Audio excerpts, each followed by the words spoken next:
Hello, everyone, and thanks for reuniting with us today to connect with Tony Khan, who is here to discuss the upcoming Ring of Honor Supercard of Honor event in Philadelphia.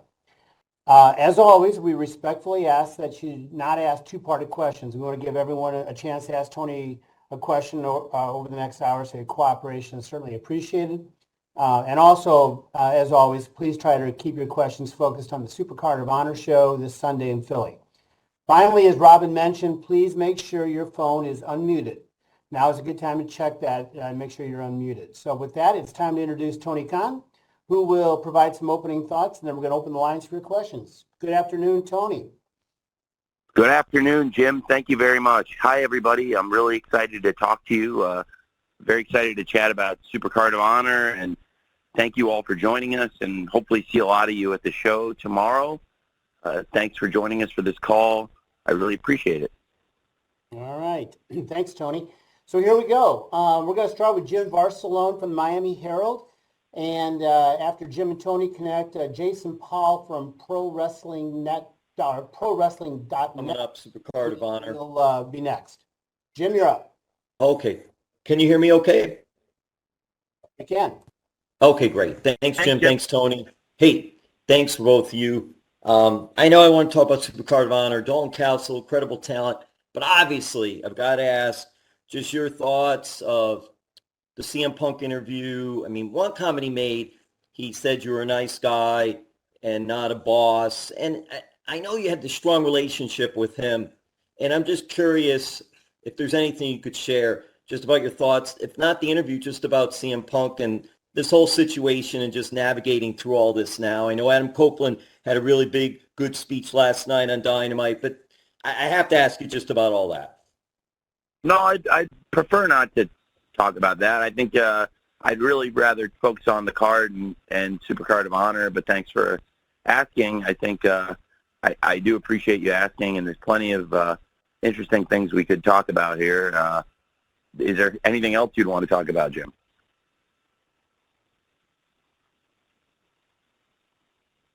They had to unmute me. Thank you for offering that.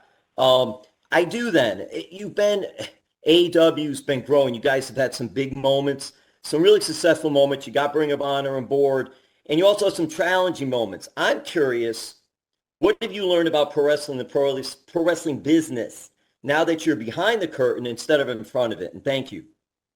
Thank you, Jim. Well, it's been about 5 years now. We're approaching 5 years since the launch of the company, and about 5 years ago at this time, we were finishing up our first ever TV deal and getting ready to launch our first ever event, the original Double or Nothing. It's crazy to think how much time has flown, and we'll be celebrating the 5-year anniversary next month in Las Vegas, where it all began at the MGM Grand Garden Arena.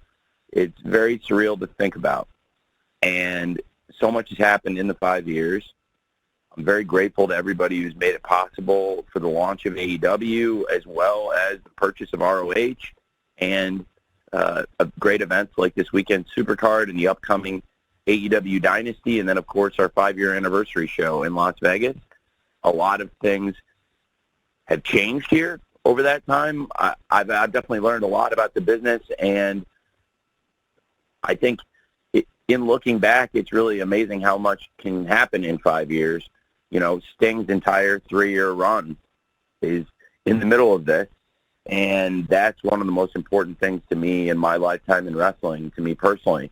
And going back just as a fan, it's one of the greatest things I've seen in wrestling, and that I was able to work on it and be there and be a part of it. It's really special to me. And so in our 5 years, it's amazing to think that within our 5 years, I mean, there was some great things in AEW before Sting. We've done some great things since Revolution, but really, to me, that was probably the highlight of the whole thing, that 3 years. And now, looking at what we're doing and where we're at, I think we have the best roster in wrestling, and I really believe AEW is where the best wrestle.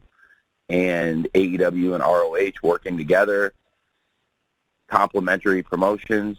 I think this is going to be a great event, Supercard of Honor, and we've got another episode of ROH TV tonight. The go-home show is tonight on WatchROH.com, and I think we're going to be in a great position to have a great show tomorrow at Supercard. So thanks for asking, Jim.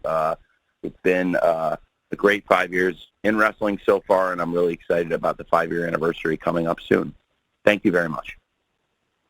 Thanks, Tony, and thanks, Jim. As always, you've always been a great attendee here on these calls. Jason, Hey, can you hear me?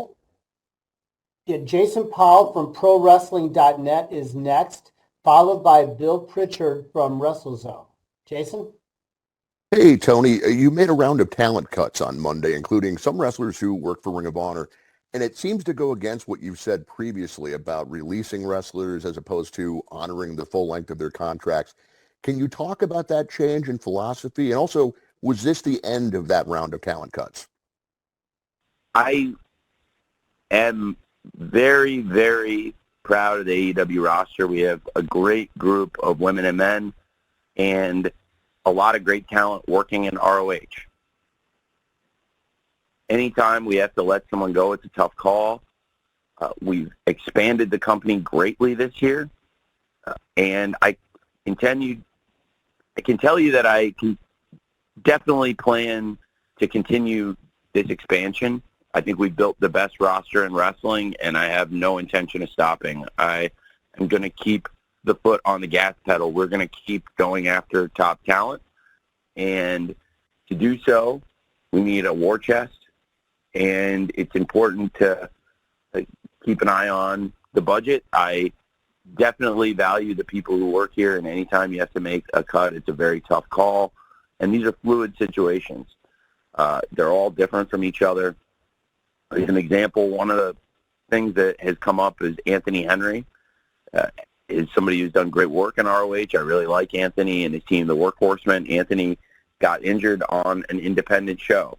I do think when our wrestlers, there's a double-edged sword here. When we book independent shows, injuries can happen, and there's a risk to that, and they can affect the wrestler's career. And frankly, here in AEW, it changes our plans, or in ROH, it can change our plans when the talent get injured here, and by the same token, it changes our plans when people get injured on the outside.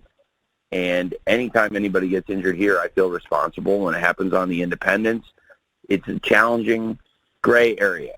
I've had a little bit of time to reflect and think about it. Anthony's going to be healing up soon, and I've thought about it, and Anthony's going to come back to AEW and ROH when he's cleared, which is going to be pretty soon, and I think we've worked something good out. So I'd like to have Anthony back in AEW, ROH, and I think these are all fluid situations. In some ways, it was me trying to make changes to the budget. I'm actually expanding our budget this year, growing it, but to do so, I did have to make some cuts because we're growing the company a lot this year, and I am going to be very aggressive when it comes to the big-name free agents for the rest of the year, as we already have been in the first quarter of the year, adding big names like Kazuchika Okada, Mercedes Moné, and Will Ospreay. And I think that these are all different situations. It's possible that I think everybody there has great things to offer, and it's possible you may see some of them back here. And in the case of Anthony Henry, when he's healed up, you will see him back here. So thank you. Thank you, Jason. Bill Pritchard from WrestleZone will be next, followed by Samantha Shipman from the Daily DDT. Bill?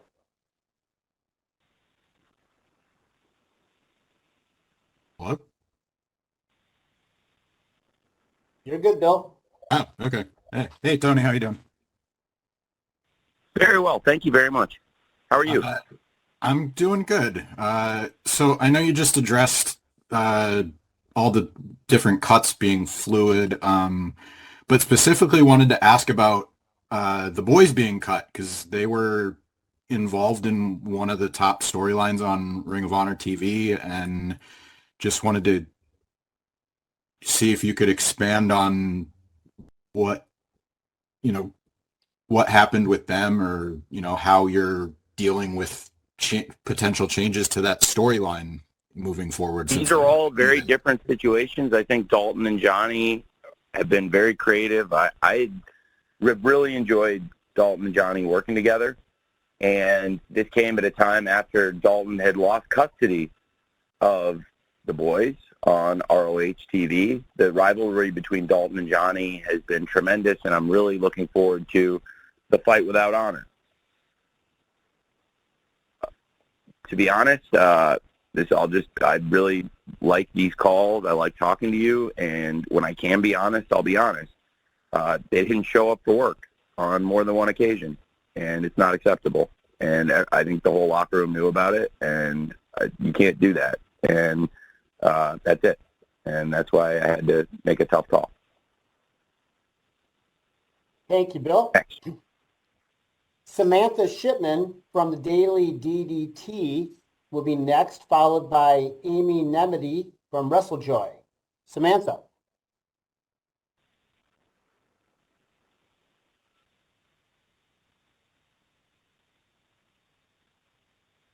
Hello? Hey, Hi, can you hear me? I can hear you great. Okay, sorry, it was the delay on my end. Thanks for speaking with us today, Tony, and you've pretty much answered some of the questions that I had, but you've talked about obviously wanting to add more top talent and keep your foot on the gas, obviously. Can you give a ballpark about how many wrestlers are under contract with AEW and ROH, and are they still kind of like the tiered contracts that there were in the beginning?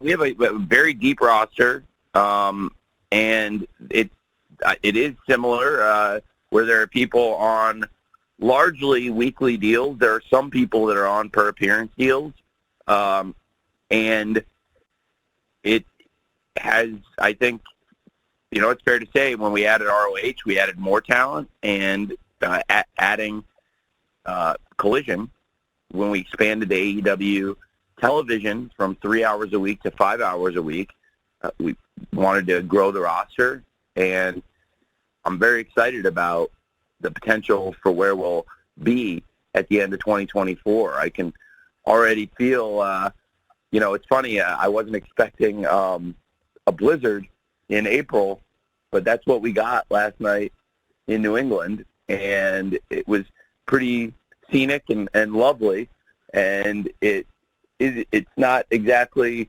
reminding me of spring weather, but it's funny because I feel like I could look out the window at the snow and already be thinking about the holiday season.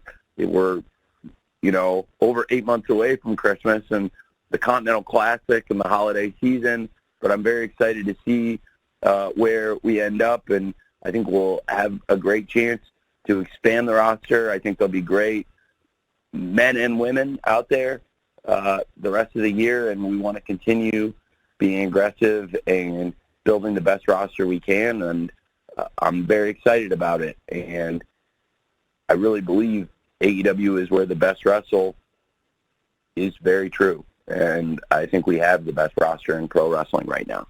Thank you. Thank you very much, Samantha. Amy Nemedy from WrestleJoy is next. And I'm going to follow that with a write-in question from Arunava Ghoshal from Sportskeeda. Amy.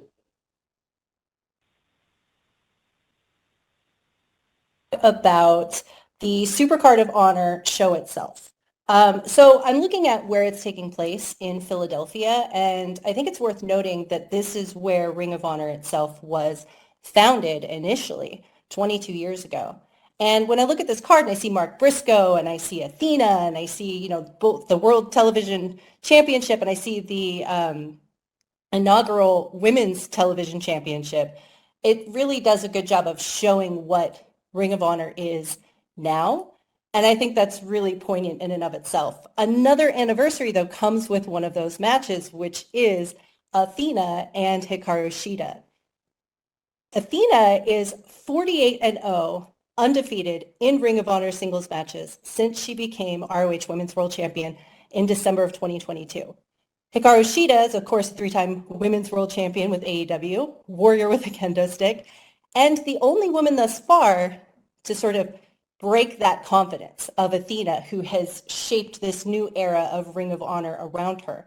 They have met one time in singles matches 10 years ago in Shimmer, where Shida defeated Athena.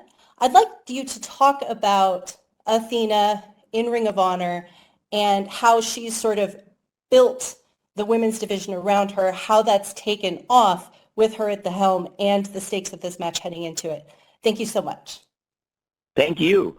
Wow. Well, I was just talking about the holiday season, going back a few years to Christmas 2022. It's been a long time. Athena's been the world champion in ROH, and Athena's just a tremendous champion. And I think the things we've done in ROH have been tremendous. I look back to last summer. I have very fond memories working with Athena and Billy and developing the Minion story that has become such a huge part of ROH and has become so closely identified with Athena and Billy Starks and Lexi Nair, who all do such a fantastic job on ROH TV. I really like working with Athena and Billy and Lexi.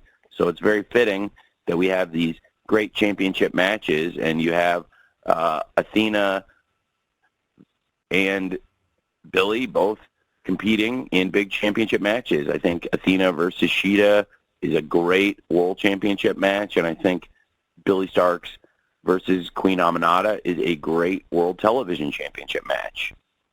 And as for what you said about this is a great example of what ROH product is and why people should be excited about it, I think that's a tremendous point. And I'm very pleased with what we built in ROH over the last few years.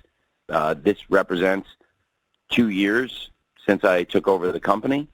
And in that time, most of that time, Athena has been the champion and a dominant champion. She had so many great matches along the way. And this may be her toughest opponent. And it'll be very interesting to see what happens here because she's battling another great world champion, multiple-time world champion, former AEW Women's World Champion, Hikaru Shida, somebody who holds a victory over Athena. We've never seen Athena like this. We've never seen her confidence shaken like this. Athena is probably one of the strongest personalities, one of the boldest and most confident people in ROH. And to see that Hikaru Shida has cracked that stony exterior and that Athena seems to really be sweating this match, it's very, very interesting. And it's been really great to see. And then the television title tournament, wow, we've had so many great matches in the tournament, and I'm really pleased with this great final. I think Queen Aminata and Billy Starks are two of the top young wrestlers, and I love that this tournament has reached, in my opinion, a perfect conclusion to have a big match like Aminata versus Billy Starks, and it's very fitting that we've been able to watch both of them grow and develop here in ROH and in AEW and see how far they both come. Queen Aminata has worked her way into this position, having these great matches week after week and clearly improving, where I think Queen Aminata is a great case for the most improved wrestler in the world right now. And Billy Starks, somebody who's so young, has so much potential, and has this fascinating teacher-protege relationship with Athena, but also a great dynamic with Lexi, where both of them really have bonded, but then the two of them also are both terrified of Athena on some level, and it's brought them closer together, but they have their own unique relationships. It's really cool, and I love working with all three of them on it, and I think it's added so much to ROH, and I think we have these great championship matches with Athena and Hikaru Shida and Queen Aminata and Billy Starks because ROH is doing some of the best wrestling in the world, and that includes some of the best women's wrestling. Thank you very much. Thank you very much, Amy. Tony, here's the write-in from Arunava Ghoshal from Sports Kita, and then Kristen Ashley from USA Today Sports Media Group will follow your answer to Arunava. She asks, unlike previous Ring of Honor events, only 7 matches are confirmed so far for Supercard of Honor. Does this mean that you're making some adaptations to have shorter match cards?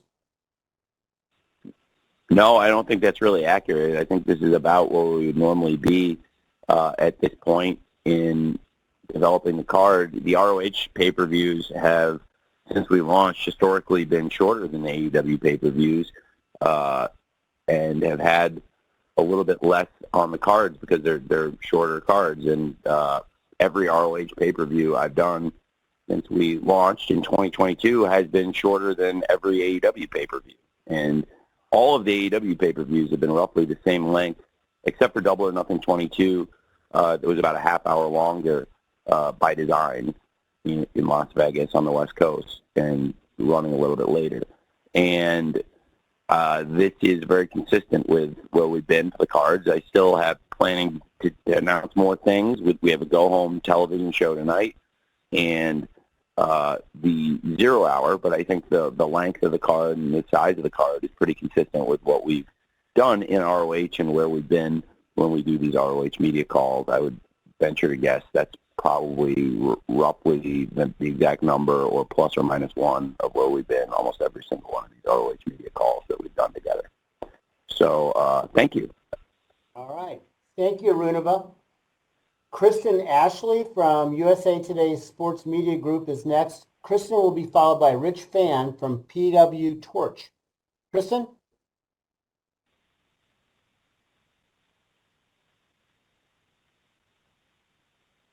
Oh, I'm absolutely thrilled to see a Stardom match on the card.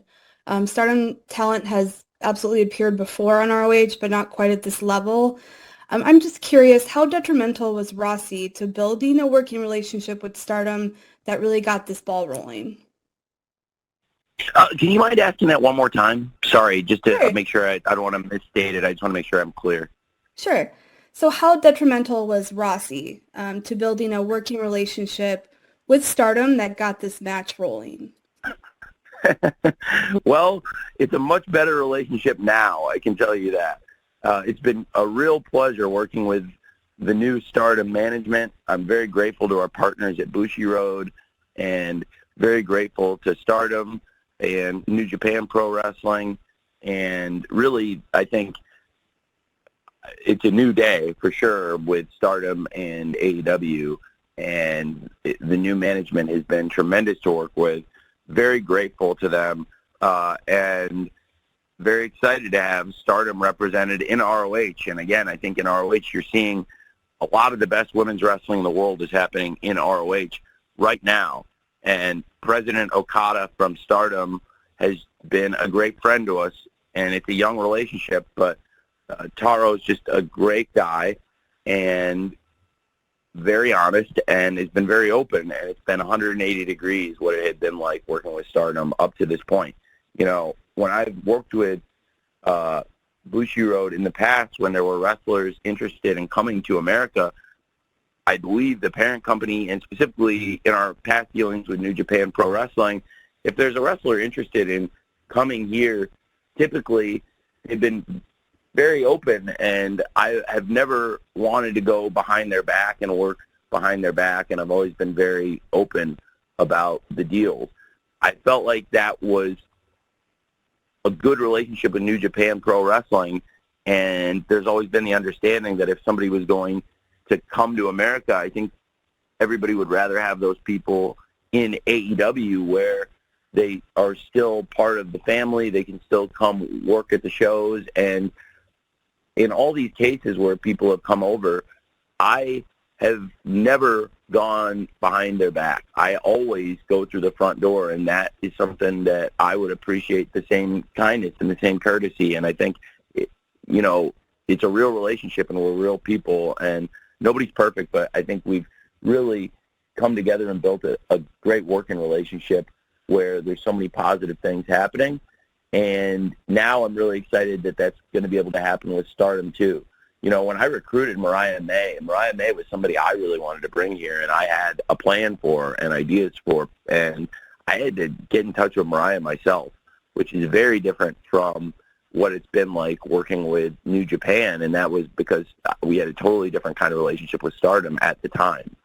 And now here we are, and Stardom is sending great talent over, working with us. They want to partner with us. It's a very new day and a different time, and it's great working with Stardom. And President Okada at Stardom has been an awesome partner for us, and I'm very grateful to him, and I'm very glad that they made the changes they made. Thank you very much, Kristen.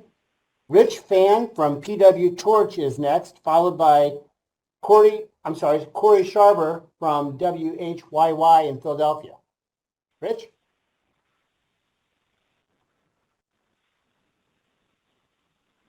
Dovetails with Kristen's. When it comes to Ring of Honor, particularly the women's division, you just cited one of the best in the world. You have your balance in Stardom, your balance in wrestlers from other promotions coming in addition to Athena and her awesome run. Is there ever going to be opportunities, say, like what happened with Eddie, where you can start to showcase perhaps Athena or a women's champion, perhaps the TV champion, on AEW television to encourage folks to go over and hop on over to the Honor Club and participate more to allow more folks to see such a great product? Well, okay, can you maybe, I just want to make sure I understand that what you're asking. You might ask, so I think you're saying featuring some of the ROH stars, like great champion like Athena or whoever is the ROH Women's World Champion after the match with Shida on Supercard of Honor. Are you saying about featuring more of the ROH champions, including the women's champions, whoever wins Shida versus Athena, and whoever wins Aminata versus Billy? Are you saying featuring the champions more on AEW?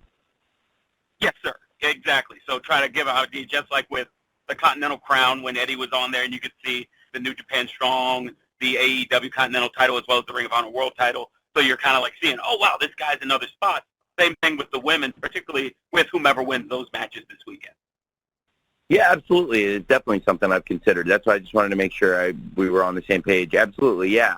It's something I have thought about, and, I think we've kept the ROH show very strong, and for a lot of people, it's a must-see show every Thursday, in large part because of the great women's wrestling we're featuring, and it's one of the highlights of the show, and absolutely the top champions and the top stars in ROH are absolutely capable of wrestling in AEW, and at times I think there's good opportunities for that. Thank you. Thank you very much, Rich. Corey Sharber from WHYY in Philadelphia is next, followed by Jeremy Lambert from Fightful. Corey?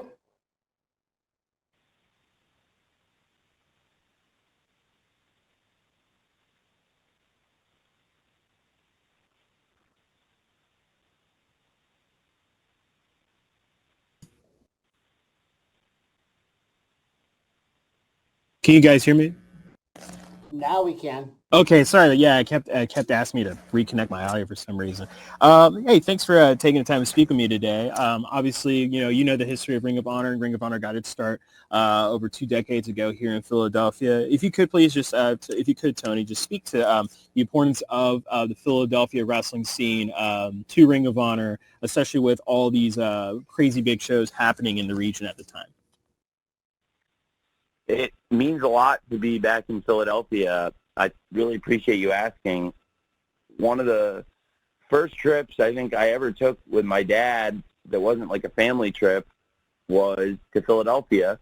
A lot of you are going to know this story, but for the one or two of you that don't, I was a huge wrestling fan as a kid. I was a tape trader since I was 12 years old. I got on the internet when I was a kid and met a lot of strangers and that were big wrestling fans, and many of them became great friends of mine to this day. And I had a dream to go to Philadelphia and see ECW. And I was at the time testing to get into the University of Illinois Laboratory High School, which is the #1 academic high school in the country. And it's a public school, and you just have to test to get in. And I did very well on the test, but I didn't want to go to the school, and I was told if I could just prove I could get into the school, that would be something special I could hang my hat on. But it was a bit of a bait and switch, because then when I scored in the 99.9th percentile on the SSAT examination that they used to grade the applicants, my parents basically made me accept my admission and made me go there.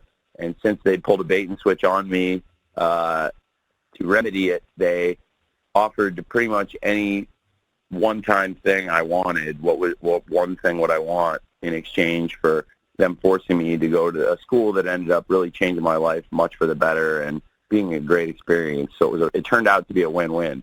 And that thing was to go to ECW and go to a weekend around Philadelphia, a house show on Friday night. There was a bus ride, and then in Philadelphia at the ECW Arena, getting to see some great people that I've worked with, including Kaz, Chris Jericho, and Rob Van Dam, among others.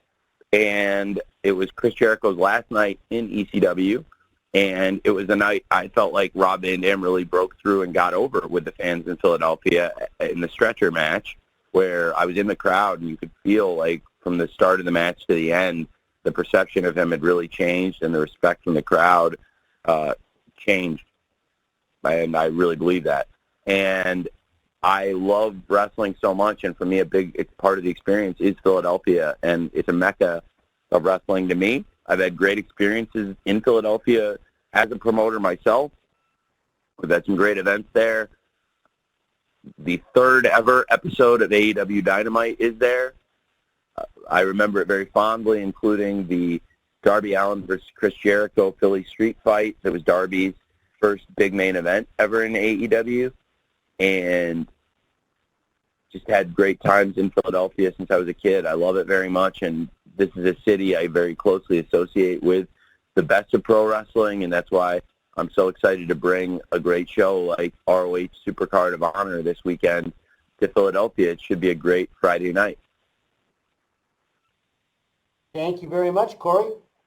Jeremy Lambert from Fightful is next, and then I've got a write-in from Zach Haydorn from Brass Ring Media. Jeremy, you are next. Hey, Jeremy. Just want to ask about the kind of the pay-per-view. I know Final Battle was on Watch ROH, this one also on Watch ROH, ROH Honor Club. The AEW pay-per-views moving to also Triller for US fans, YouTube pay-per-view. What was the decision-making going into kind of the switch with the pay-per-views? Well, it's expanding our reach, and really excited about the opportunity to hopefully grow the audience. We've got so much great, really, really, really great pay-per-views here, and you know, of course, this show is available on WatchROH.com as a streaming special. For AEW, our pay-per-view providers, we've opened it up, working with more great streaming companies and different platforms, and hopefully growing even more. It's amazing how much our pay-per-view audience and our pay-per-view revenue has expanded since we've grown, and I think we've built a reputation that AEW delivers great pay-per-view events, and it's helped us grow that audience year over year, where, you know, we keep having record years on pay-per-view, and 2023 was our biggest year yet by far, and I think 2024 we can be even bigger. We're off to a great start. We just did one of our biggest buy rates ever for Revolution, and we're coming up on AEW Dynasty. I'm going to join a lot of you. We'll have a chance to talk about a lot of these AEW subjects again very soon, just a few weeks for Dynasty in St. Louis, Jim's hometown.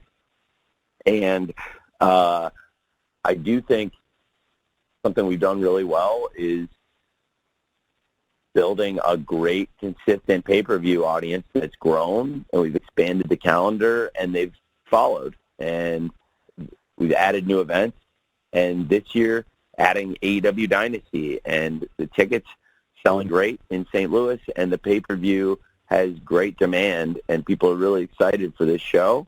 Got a great card, and like I said, I'll be with all of you talking about Dynasty very soon, and very excited about Supercard of Honor, which, again, it's a very different delivery method here, and we've been able to grow that streaming service. WatchROH.com subscription this past year has grown to be bigger than ever. We have more streaming subscribers on ROH than ever before in the history of the company. So this is the peak of ROH streaming, which is really saying something, I think, and very cool to be able to acquire the company, change it, and I'm very proud of where we are, and I think we've built a great product in ROH, and really should be a great show tomorrow night at Supercard of Honor in Philadelphia.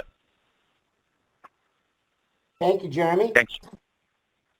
Zach Haydorn from Brass Ring Media. I have a write-in from Zach, Tony, and then I got another write-in after that from Kate Hensler from Fightful. So 2 write-ins in a row, and first was Zach from Brass Ring Media.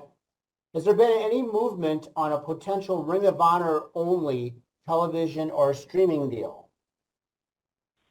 Well, we right now we have our own streaming platform, so it's relevant to the question I just answered. I suppose we've built the biggest audience in the history of ROH, which the company dates back 22 years, and this right now is the biggest the company's streaming audience has ever been, which I think bodes really well.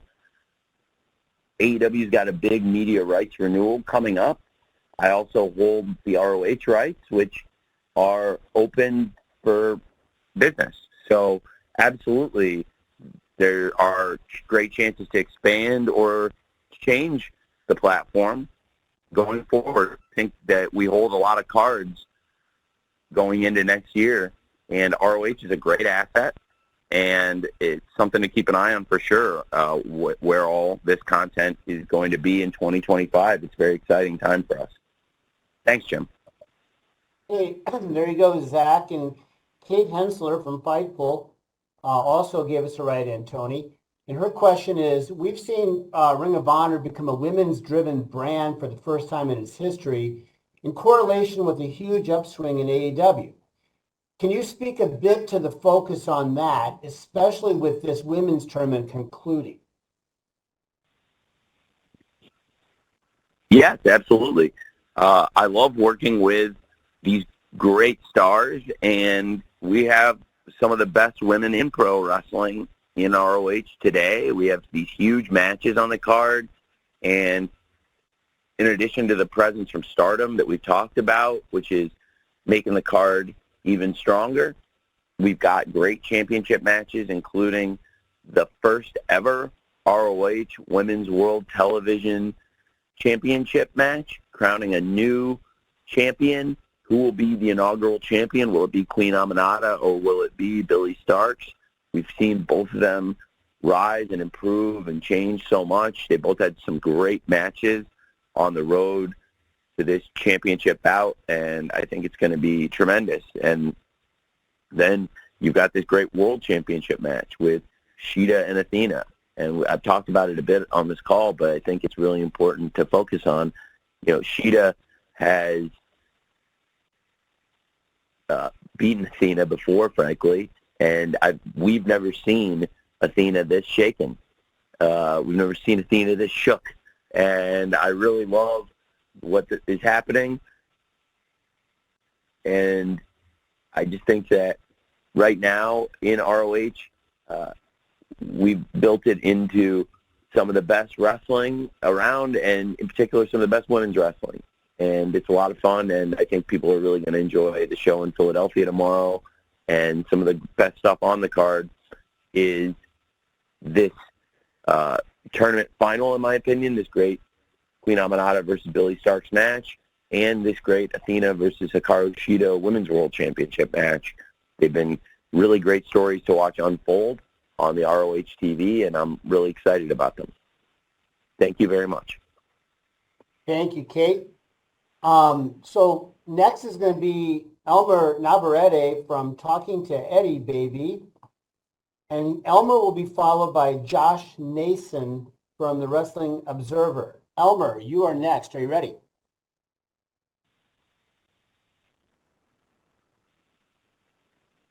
For Eddie Baby, representing the Talking to Eddie Baby. So, as we talked about how much the women's division has grown, not only in AEW, but in ROH, because again, as we know, since establishing in the beginning, ROH, Ring of Honor, was mainly male-dominated, but now the women are, in my opinion, are taking over, and you've just been putting over the women throughout this whole call. So I just want to give a big shout-out for that. Thank you very much. I really appreciate it. Thank you. I think that's great. Do you have a question? Oh, I mean, like I said, it's just all about the women. I mean, I've been answering them throughout the whole day. I mean, we could talk about the main event with Eddie Kingston and Mark Briscoe. I mean, Mark Briscoe, he could potentially become the first, not the first, but like a Triple Crown Grand Slam champion for ROH, because that's the only belt that's missing in his catalog. And with his legacy being grown, especially as the tag team champion, do you see that possibility being happening? Well, I'm really glad you asked. Thanks for asking about Mark Briscoe and Eddie Kingston. It's something that's important to both men, this match and this championship. You know, it's the 11-year anniversary of Jay Briscoe winning the ROH World Championship. Mark Briscoe's never been a singles champion in ROH. He's been a great champion in the, excuse me, I might sneeze here. Give me 1 second.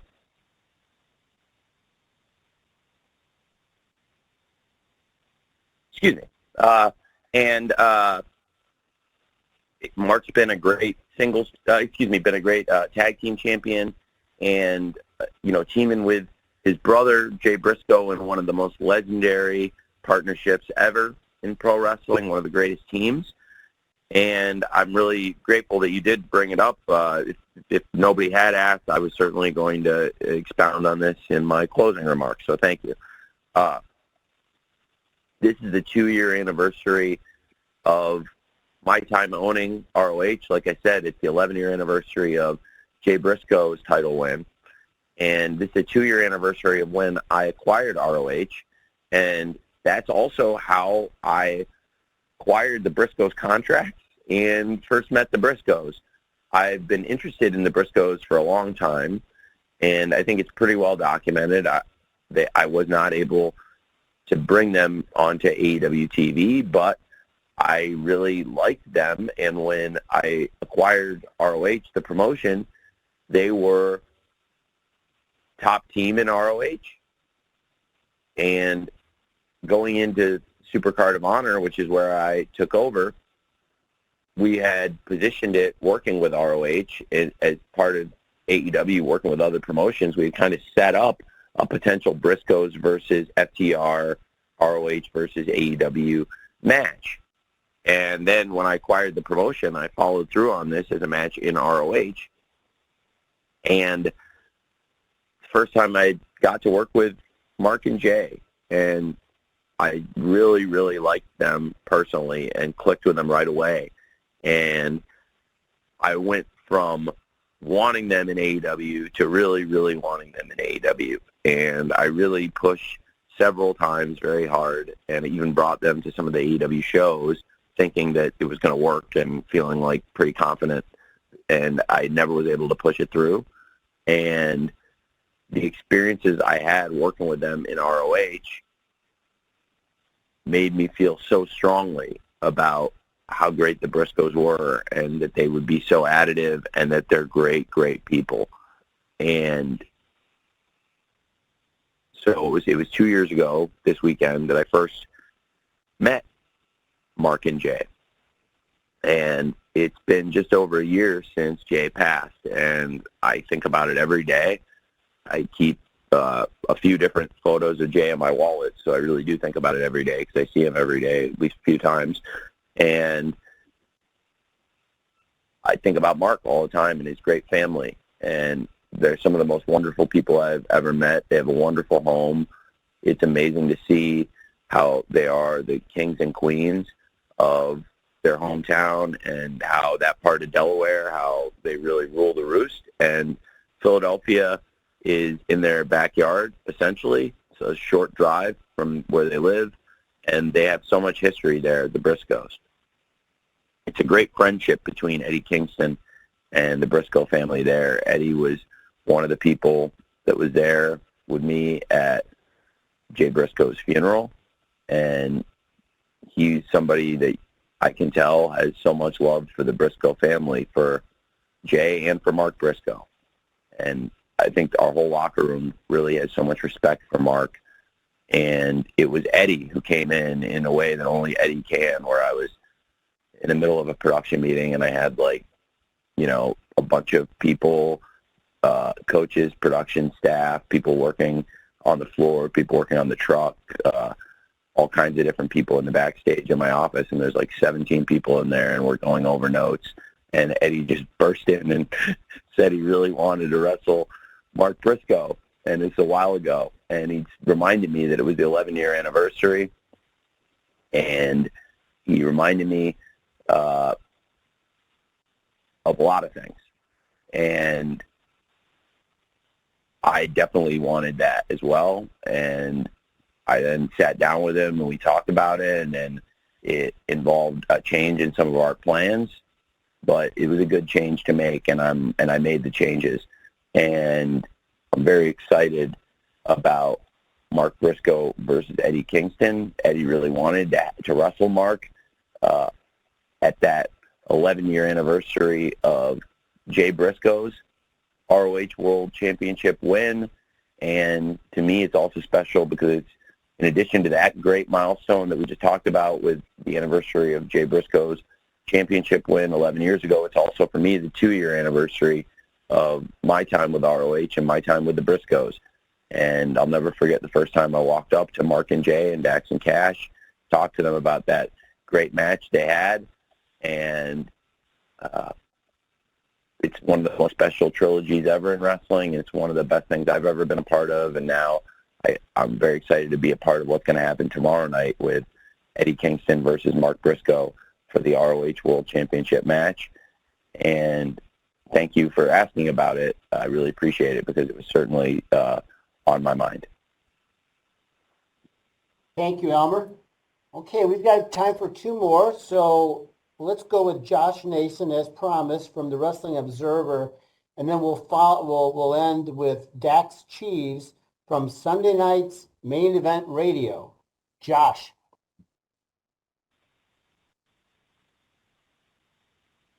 It is ROH adjacent. What is the exact date when the exclusive negotiating window for your AEW TV rights with WBD is up?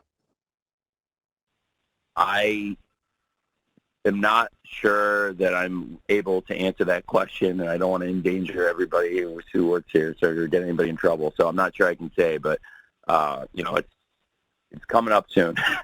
So, I probably shouldn't say the exact date, but I do appreciate you asking that. It would probably be beneficial to me, but I probably shouldn't say the exact date. But I will say I think I can say it's coming up pretty soon here.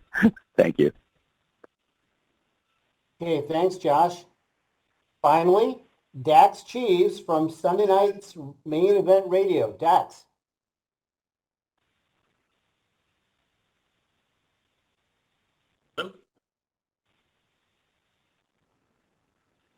Hello? Hello? Dax, we're good. Hey guys. I can hear you. Oh, okay. Can you hear us? Yeah, I can hear you now. Tony, pleasure Great. to get the chance to talk to you. First, as a fellow Philadelphian, thank you for keeping Ring of Honor alive.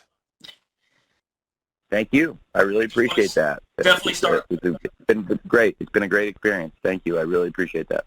Yeah, you're talking to somebody who's been there as much since the days of the Murphy Rec Center, so I cherish this promotion very much. So thank you for that. My question, During the early years of Ring of Honor or ROH's Supercard of Honor, it's been known to be an event that really actually outshined WrestleMania in some years when it came to match card quality.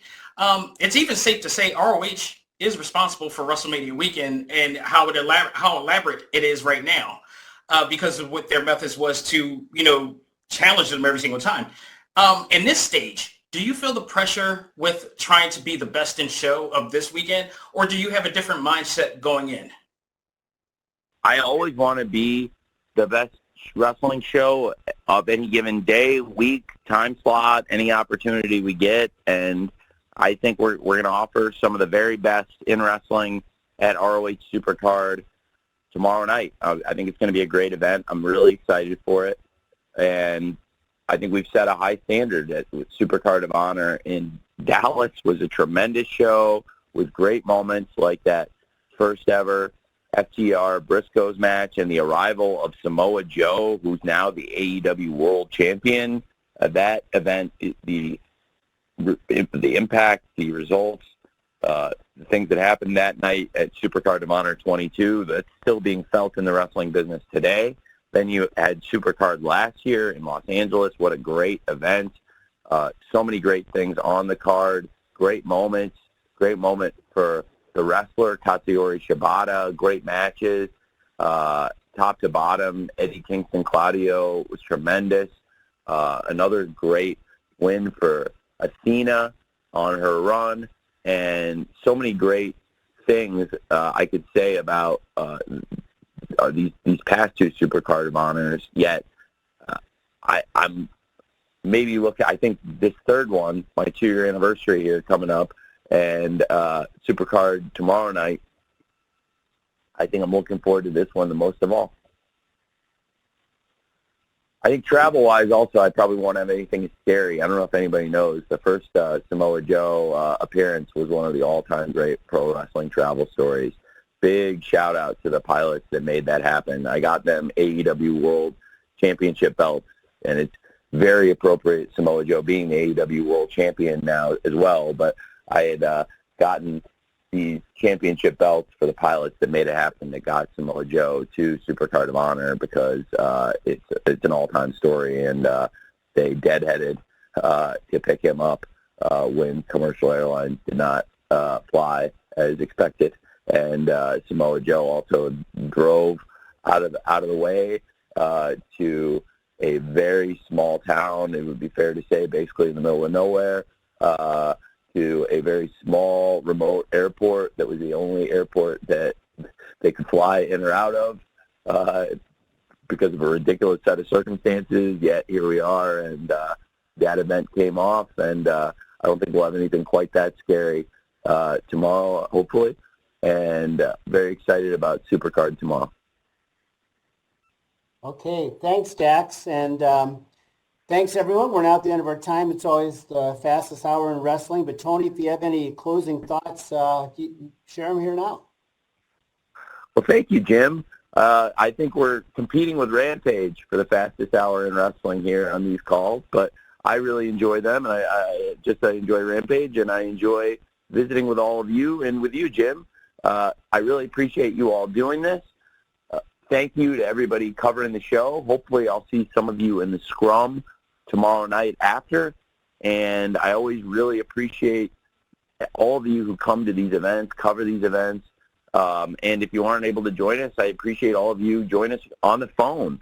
It wouldn't be possible to produce wrestling weekly without the great coverage we get from all of you. It's really important, and I don't take it for granted. I really appreciate all of you. Thank you for what you do, and hopefully I'll see some of you in person. And if I don't see you in person here, maybe get to catch up with you on the Dynasty all-media call or the scrum afterwards, which will be fun for Jim, because then Jim gets to go sleep in his own bed after hanging out at the scrum. So that'll be a good time in St. Louis. And thank you for hosting this, Jim. I appreciate it. This has been really fun, and look forward to seeing all of you tomorrow. Yeah, thank you, Tony. I'm looking forward to all of it, and especially hoping to see a lot of you here in St. Louis for Dynasty. Really do appreciate everyone participating today. Our sincere appreciation for your time and interest. and in particular, your continued interest in Ring of Honor. It means a lot to, I know, Tony and everybody with the organization. So we're going to be distributing an audio recording to all attendees shortly, as we normally do, and we look forward to seeing you in Philadelphia this Sunday for Ring of Honor, Supercard of Honor. And we ask you to all have a great day. We'll see you soon. Best to you. Bye.